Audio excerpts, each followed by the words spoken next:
play this next song, I think about Vancouver. Have any of you ever been up to Canada? I was living on my own. It was the second time in my life I'd ever been alone, and I had rented a house, and I was so proud of myself. I just walked around in a sort of state of impressed all the time. Because I was a scaredy cat, and I was living in a big house, and I thought I was the shit.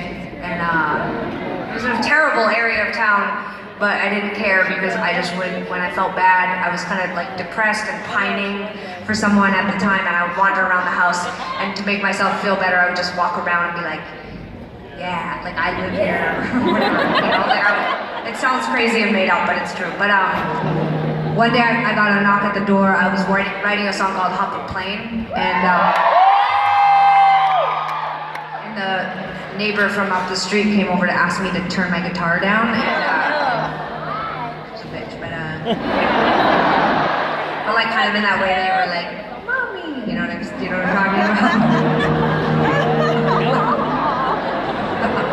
Come on, really, guys? You know, she was like an authority figure, you know what I'm saying? Anyway, she came over and told me to tone it down, so I wrote this next song. So I always think about, I hate it, but I think about her sometimes when I play the song. No, I'm not. Why was I telling you that? I got distracted by the crowd. Okay, oh, I know what I was gonna say was that my mom, right before we walked on stage, she texted me a photo of my sink. She's staying at my house right now, and she, every day she texts me something else that's wrong in my apartment, and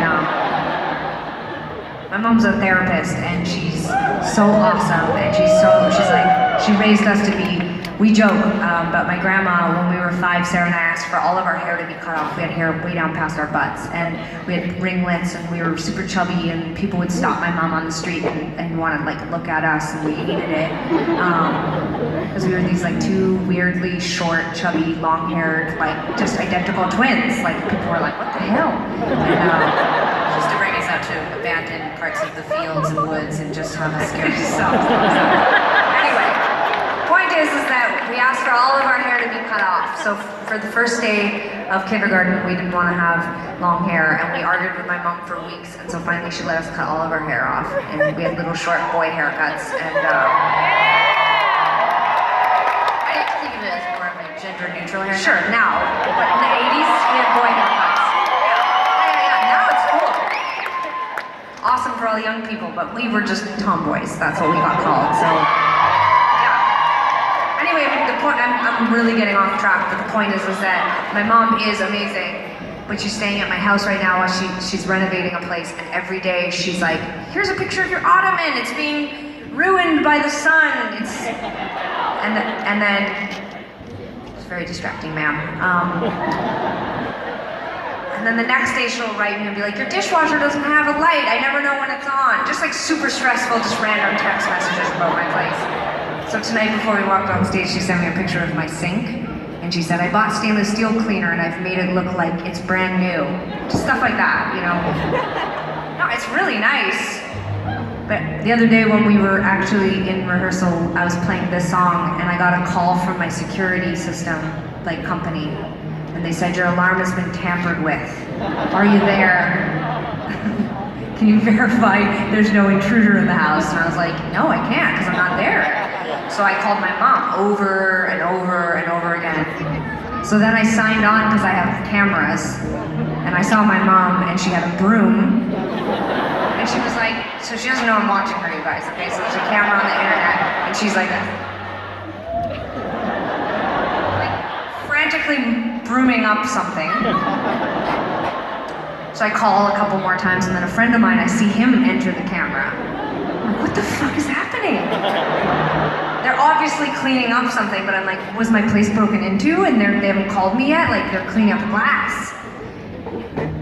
So my friend calls me, and he says, oh my God, I'm so sorry. Oh my God, there are so many subplots to this story. I'm really struggling to see where it's going. Just wait! Do you guys want me do you want us just to play, not talk? Do you want me to tell you the story? This is the last kind of talking bit, and then it just it's all music, so just settle in, settle in. Okay. Oh, I'm just joking. Calm down. You turned on me so fast. Where was I? Oh yeah. So my friend calls, he says, hey, sorry we missed your call. And I'm like, yeah, what happened? The security team called. He's like, oh, I moved your alarm. Your mom didn't like where it was, so we unplugged it. I was like, yeah, that makes sense, because I got a call and they said that someone was tampering with it. Okay, we'll call them. I was like, okay. He's like, okay, bye. I was like, wait, what broke? Silence. I was like, I can see you guys right now. What happened? Oh, well, when we were moving the alarm, we moved your bookshelf and one of your prints fell off the top and broke. Like, don't worry, nobody was hurt.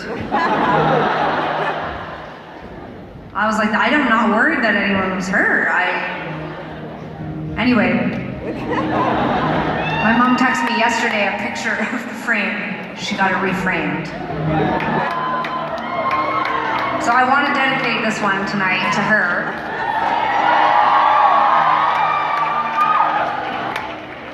Because if I hadn't see Sara, I'm about to tie this together. You ready? You're like, what the fuck is happening? I'm on the edge of my seat. There's literally no point to my story. This one's called Hot Off.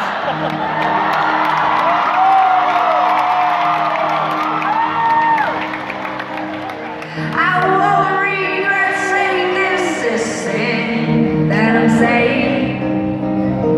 Is it better than keeping my mouth shut? That goes without saying.